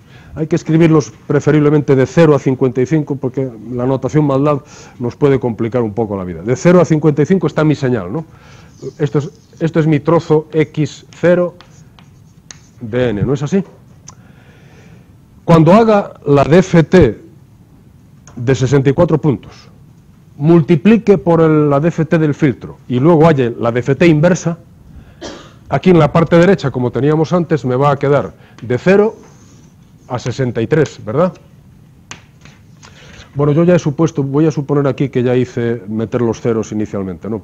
No vamos a volver sobre el problema de meter los ceros. Imagino que ya he metido los ceros que convenía, luego hasta vamos a discutir cuántos ceros hay que poner, que tampoco es difícil, ¿no? He metido un número de ceros, bueno, que yo sé cuántos son, ¿cuántos tienen que ser? Dado que ya hemos dicho cuántos datos están mal calculados, ¿qué retardo le tengo que meter a la señal? 23. ¿Ah? O sea que yo he metido ya un retardo de 23 en la señal, los primeros 23 son 0 y luego ya empieza la señal. ¿No es así? Y ahora tengo allí su DFT de 64 puntos, que va desde 0 hasta 63, ¿no es? ¿Cuántos de estos puntos están bien calculados? Pues los que van de 23 a 63 y mal calculados desde 0 hasta 22. Estos de aquí no me sirven. En cambio, sí me sirve desde 23 hasta 63. Por eso decimos que 41 puntos están bien calculados, en cambio, los primeros 23 están mal calculados. ¿A dónde tengo que mover ahora entonces la señal para hacer las cosas bien? A ver, ¿dónde me pongo? Me vale con un número, luego le ponemos fórmula. ¿En qué muestra me pongo para hacer las cosas bien? Cuando haga el siguiente bloque. El siguiente bloque yo sé que lo voy a tener que agarrar en algún punto intermedio, ¿no? Y poner ahí otra duración de 56 muestras. La cosa es, ¿qué punto es este? Y lo tenemos que ver aquí. ¿Qué punto es este ahí? Me vale un número. Después razonamos si es L más P menos no. Un número me vale ahora. 40. Si lo pongo en el 40, entonces tendría 40 hasta 23 puntos, me daría hasta la muestra 62. Luego sería 41 quizá, para que la última caiga en la última, como dijimos antes, ¿no? Ocupar todo el espacio. Si la pongo en 41, son 23 puntos, esto va hasta la 63, ¿no es así? De la 41 a la 63 son 23 puntos. Fíjate, no he hecho más que una pequeña variación, porque quiero ocuparlo todo, ¿no? Entonces, yo sé que estos de aquí, cuando calcule los primeros en la siguiente, estos no sirven, pero coinciden de aquí a aquí, y ahí estaban bien calculados, luego no tengo ningún problema. ¿No es así? A ver, que ya está hecho el ejercicio. Si vemos esto, ya está hecho. Lo demás es escribirle al que nos puso el ejercicio para que se entere de que lo hemos hecho nosotros, no lo hemos copiado, pero ya está hecho. Ya no hay más. Nos tenemos que poner en la muestra 41, porque entonces las 23 primeras están mal calculadas, no me importa porque están bien calculadas arriba, y aprovecho las siguientes, ¿no? Y ahora ya, así sucesivamente hasta el final. Este era este ejercicio. Pero ya me di cuenta, el día que lo pusimos ya nos dimos cuenta, por no haber anunciado convenientemente que no es obligatorio que n sea igual a L, todos los alumnos que hicieron el ejercicio pensaron que obligatoriamente la longitud de la DFT tenía que ser igual a la longitud de la señal. Y claro, esto de pronto fue un desbarajuste tremendo, ¿no? Bueno, lo que hicimos al final fue contar mucho menos este ejercicio y contar el resto, ¿no? O sea, que te quiero decir que en su día fuimos legales con el alumnado, pero el asunto, nos quedamos con un pasmo Y fijaos que no tiene más. Ahora si queréis ya le ponéis L más P menos 1 más tal, pero ya lo dejo como para que cuando queréis hacer el ejercicio lo termináis, ¿no? Porque este 41 tiene una expresión concreta que deriva de cuánto vale N, cuánto vale L y cuánto vale P. Entonces no deberíamos poner 41, sino que deberíamos decir la muestra N más menos P más menos L más menos 1, lo que sea, ¿no? ¿Estamos? Pero ya veis que no es obligatorio operar con DFTs que tengan la misma duración que los trozos de señal, no. Lo único que sí que es obligatorio es que la DFT tiene que tener mayor duración que el trozo de señal y mayor duración que el filtro, porque de no ser así, entonces ya no hay tal propiedad de convolución, ¿no? Porque estaríamos haciendo mal la convolución circular, pero mientras hagamos bien la convolución circular, pues lo que hemos hecho está bien hecho. No sé qué tiempo nos da, porque yo esta clase tengo que acabarla 1:20, podemos hacer un ejercicio o ver algo de lo que viene después, que no me acuerdo, lo que viene después, me parece que era una cosa como de un poco de divertimento. Esto lo podemos ver porque es un poco de divertimento. Lo que viene ahora es preparativos de algo que después va a ser un poco más complicado, pero nos lo podemos tomar con más relax. Lo que viene ahora tiene menos carga teórica, es un poco nada más que jugar con conceptos que ya manejáis, de lo que hemos visto en su momento, las ventanas en el tiempo, la transformada de las ventanas, estas cosas, y como es un terreno preparatorio para lo que luego voy a hacer, pues si me permitís, hacemos unos 20 minutos sobre esto y ya acabamos la clase de hoy, ¿no? Esto es para indicar, este esquema general es para indicar de nuevo, a ver, no perdamos de vista en qué marco vamos a trabajar en procesado de señales, y el marco en el que vamos a trabajar es que en principio vamos a tener una cierta señal analógica, que habremos pasado por un filtro paso-baja para que después al tomar muestras no tropecemos con la frecuencia de Nyquist, con el ratio de Nyquist. Tomamos muestras después en un conversor analógico digital y tenemos x de n, pero no vamos a tener x de n desde menos infinito hasta más infinito, ¿verdad? Eso no es posible. Vamos a tener x de n empezando en una cierta muestra n sub 0 y acabando en una cierta muestra n sub 1, y eso es lo que yo voy a ver de la señal. Eso se puede simular diciendo que tengo la señal completa, pero multiplicada por una ventana, W de n, que va desde n sub 0 hasta n sub 1, desde el primer instante hasta el último instante. Es una forma de escribir que la x de n no está toda ella, sino que solo está un trozo. Bueno, y después habitualmente le vamos a calcular en algunas ocasiones la DFT a esa señal, la transformada de Fourier, y vamos a ver cómo es su espectro. La cuestión es que tenemos que ver de entrada que el espectro se va a ver distorsionado por el hecho de que está la señal enventanada. Eso ya lo habíamos hablado el otro día, ¿no? Fijaos, abajo estaría un poco una idea de qué pasa con el espectro. XA de J omega sería el espectro analógico, ¿no? Después filtro paso baja, bueno, pues me quedo prácticamente con lo mismo que tengo ahí, pero ya he filtrado entre dos frecuencias concretas. Luego tengo el espectro de la señal discreta, XD elevado a J omega. Este ya tiene periodo 2pi, por lo tanto se repite cada 2pi, ¿no? Y eso sería de la señal x de n, pero la señal x de n yo lamentablemente no la veo entera, veo nada más que un trozo. Entonces lo que estoy viendo es el producto de x de n por w de n. Lógicamente por la propiedad de modulación, yo sé que en el espectro lo que estoy viendo es la convolución de los espectros de la señal y de la ventana. La ventana pues es un pulso rectangular. Vamos a suponer que hago una ventana rectangular. Después, más adelante, lo podemos complicar utilizando una ventana diferente. Si yo comienzo con una ventana rectangular, es un pulso rectangular. Su transformada de Fourier es una sinc, ¿verdad? Entonces, yo voy a tener ahora la convolución del espectro de x de n con una sinc, lo cual pues, me produce una cierta distorsión. Habrá, como hay una convolución con una sinc, el espectro, donde hay mucha información espectral, tiende a hacer un poco de goteo hacia los lados por culpa de la sinc.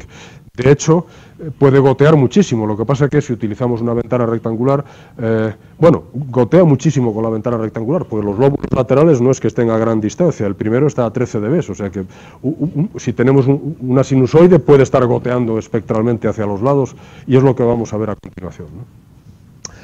Luego de aquí lo único que tengo es cuidado, porque una vez que has enventanado la señal, ya no estás viendo el espectro de la señal, estás viendo un espectro que está distorsionado.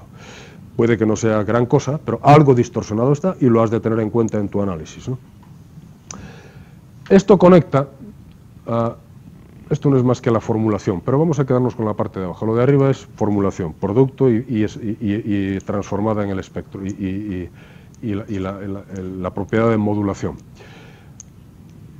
La idea es que vamos a utilizar este conocimiento que tenemos de lo que pasa con las ventanas para después resolver un problema que se llama detección de tonos. Si yo tengo dos tonos muy próximos, por ejemplo, dos sinusoides, el teléfono, sabéis que la marcación se hace con tonos, ¿no? Entonces cada uno va en unas frecuencias muy separadas, por lo tanto es muy fácil detectarlos, ¿no? Pero si no fueran tan separadas, entonces uno podría preguntarse, si yo quisiera detectar que aquí hay dos tonos distintos, pueden ser dos cosenos o que están en dos frecuencias muy próximas, entonces puedo razonar en el tiempo y puedo razonar en la frecuencia. Si razono en la frecuencia, es fácil ver que la transformada de un tono sería una delta, ¿no?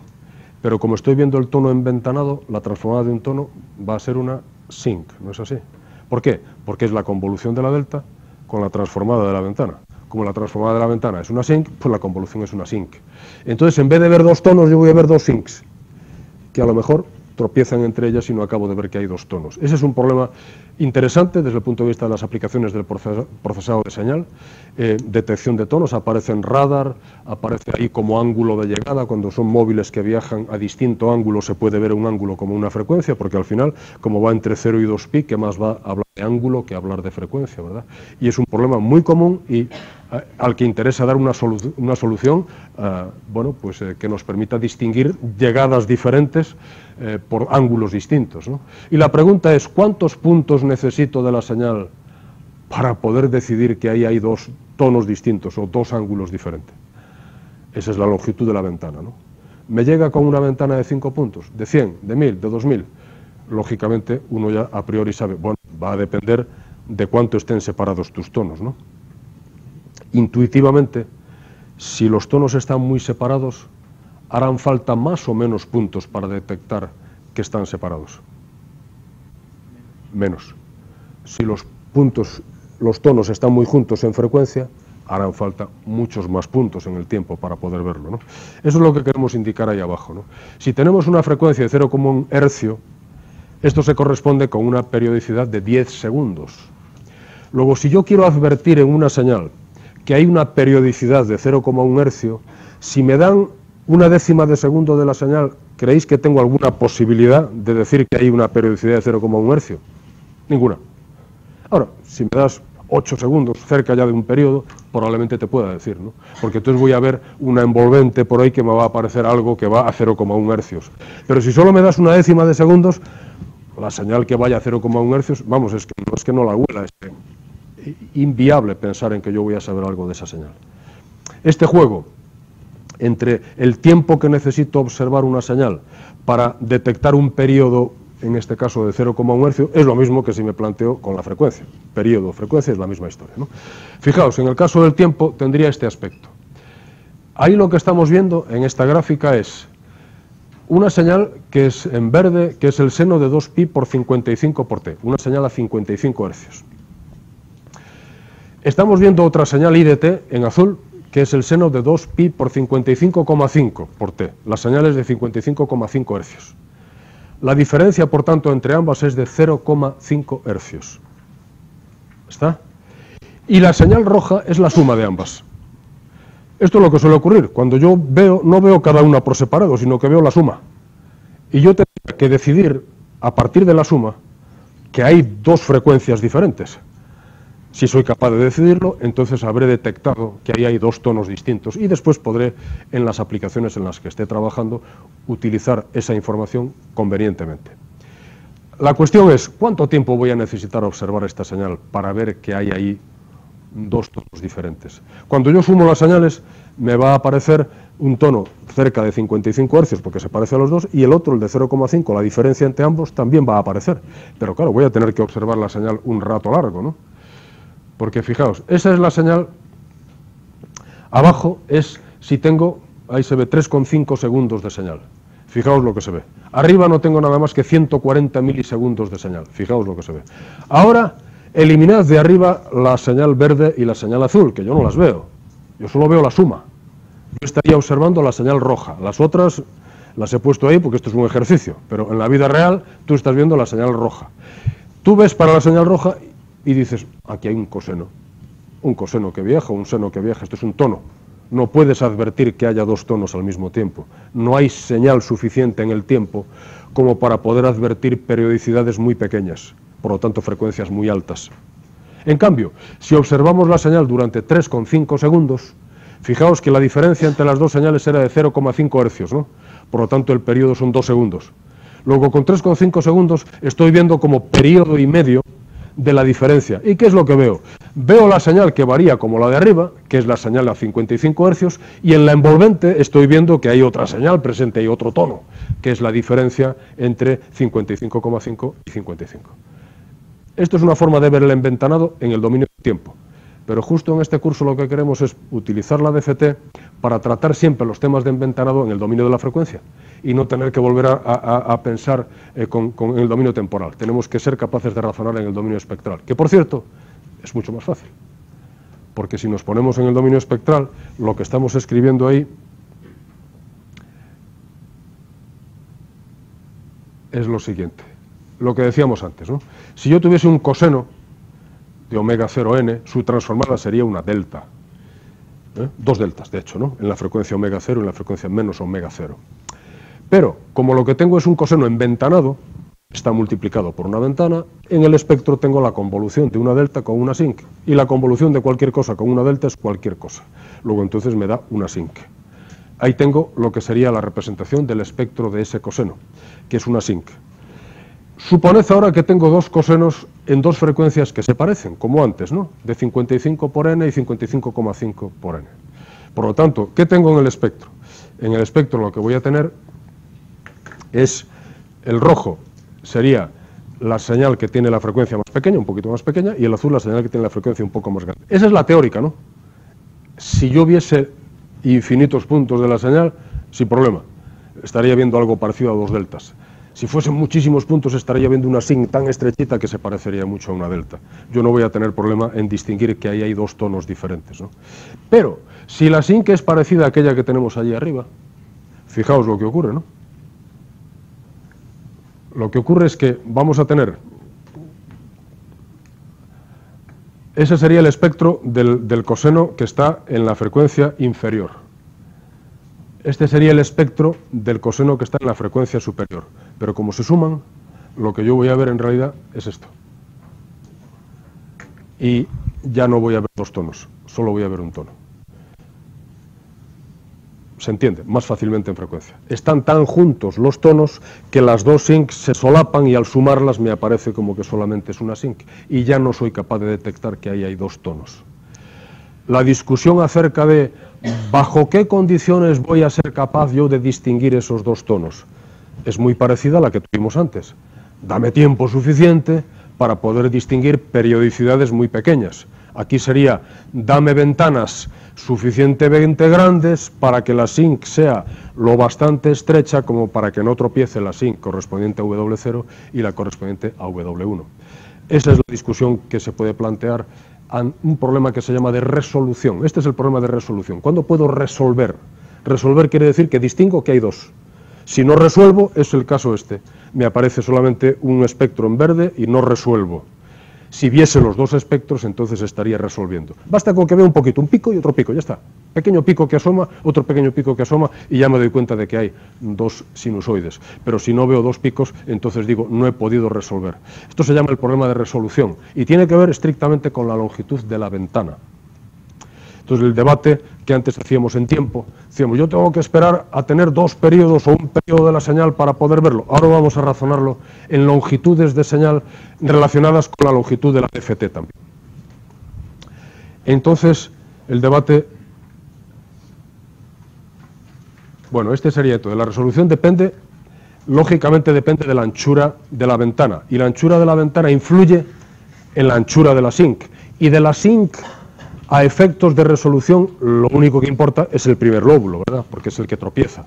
Si están muy juntas las sinusoides, los lóbulos laterales no cuentan nada, porque están 13, 20, 30 veces por debajo, eso no cuenta. Solo cuenta el lóbulo principal.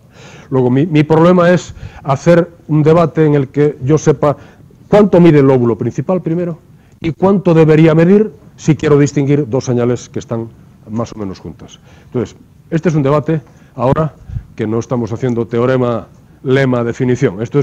Son ideas con las cuales, digamos, podemos funcionar y que son bastante próximas a lo que ocurre en la realidad. Luego le pones un poco de ruido a todo esto y de vez en cuando las cosas no funcionan tan bien como a uno le parece. Pero de entrada podíamos indicar, a ver, tenemos una ventana de L muestras, ventana temporal de L muestras. La transformada es una sinc. La transformada es una sinc que además sabemos dónde tiene el primer cero.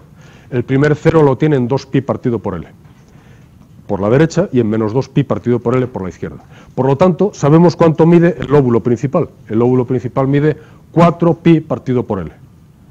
Así que una señal de L puntos produce un espectro cuyo lóbulo principal mide 4pi partido por L. Ya con esa idea ya podemos saber cuál va a ser la relación entre L, número de muestras que yo tengo que tener, y longitud de ese lóbulo, que es el que me va a medir mi capacidad de resolución.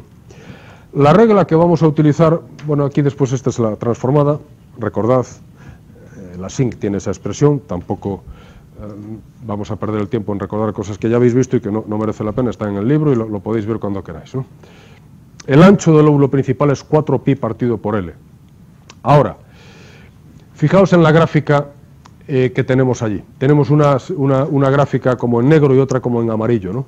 Entonces se entiende que nosotros podemos ir juntando las señales hasta llegar a un momento en el que la distancia entre ambas no supere la mitad de lo que mide el lóbulo. O sea, que la distancia sea como mínimo 2pi partido por L. Si la distancia entre esas dos sinusoides es mayor que 2pi partido por L, entonces vamos a poder resolver. Cuando yo sume los dos, no va a quedar uno, van a quedar dos. Cuando la distancia sea menor que 2pi partido por L, es muy probable que no vaya a ser capaz de ver las dos sinusoides y voy a ver solo una. Este es el criterio que se conoce ahora como criterio LT, porque lo podemos convertir, lógicamente estamos hablando aquí de frecuencias discretas, pero podemos pasar a un espectro muestreado y podemos hablar de cuántas muestras en analógico tengo que tomar para que esto ocurra, sin más que recordar que una vez que yo elijo el periodo de muestreo ya sé cuáles son las equivalencias, ¿no? El tiempo 1 en discreto es el tiempo t en analógico, muy fácil, ¿no? Entonces, yo debería escoger L de manera que mis sinusoides en frecuencia discreta estén más allá de 2 por pi partido por L. ¿Cómo se traslada eso en analógico? Bueno, si trabajo con frecuencias hercianas, el omega sería de la forma 2 por pi por f, ¿no? Entonces ya el 2pi me lo puedo cargar. Y ya trabajo con frecuencia herciana. Entonces, si yo trabajo con frecuencias hercianas, fs partido por L, eso es lo que me va a dar mi capacidad de resolución. O lo que es lo mismo, como fs es 1 partido por t, pues es lo mismo que decir 1 partido por lt. Una vez que tengo el periodo de muestreo, 1 partido por lt es esa distancia que yo sé que, como esté más cerca, no voy a ser capaz de resolver las frecuencias. Si están más lejos, voy a ser capaz de resolver. Dale luego una vuelta a esto. Yo esto lo quiero plantear como ejercicio, ¿no? Ya está planteado, lo volvéis a releer. ¿Por qué 1 partido por lt? ¿Por qué 2pi? ¿Por qué f sub s? No es más que recordar que las señales discretas proceden habitualmente del muestreo de señales analógicas. Y lo que hablábamos de 2pi partido por L se puede convertir en 1 partido por LT, donde T es el periodo de muestreo. T es el periodo de muestreo. Así, por ejemplo, imaginemos, tenemos 200 muestras de una señal. Ha sido muestreada a 8 kHz. Si no miramos ahí, el resultado... ¿Qué diferencia entre frecuencias podemos distinguir? 200 muestras, 8 kHz. Hacemos la cuenta, 1 partido por LT. 1 partido por T es lo mismo que F, ¿no? O sea que eso es 8000 partido por 200. 8000 partido por 200 es 40 hercios. Luego entonces, si las dos señales distan más de 40 hercios, yo con una ventana de 200 muestras voy a poder distinguirlas, voy a poder resolverlas. Si las dos ventanas duran menos de 40 hercios, las dos cosenos, las dos señales están en frecuencias más próximas que 40 hercios, es muy probable que no sea capaz de distinguirlos. Esto es, grosso modo, el criterio LT, que es una regla mnemotécnica para funcionar, que normalmente nos va a dar esto así. Luego veremos que en algunos casos, incluso con menos de 200 nos va a dar, en otros casos con un poco más no nos va a dar, porque puede haber un poco de ruido añadido, y con un poco de ruido añadido las cosas a veces cambian, ¿no? Por eso dije que esta parte de la clase es un poco, bueno, de divertimento, no son materiales para hacer. Lo veremos en el laboratorio después. Vamos a hacer pruebas con sinusoides y vamos a ver cómo efectivamente, utilizando el criterio LT, bueno, la cosa funciona razonablemente. Mañana nos vemos a las 9. Quería deciros a los que tenéis el grupo de prácticas del lunes. Hoy he sabido que tengo que estar en Granada por una cosa que pertenezco a un comité y tengo que estar el lunes en Granada. Entonces el lunes me va a sustituir la profesora Laura Docío en los grupos de prácticas que fueron ayer, ¿no? Y de todas formas el puntuable será el lunes, lo prepararé yo y se lo pasaré a Laura para que os lo pase. Bueno.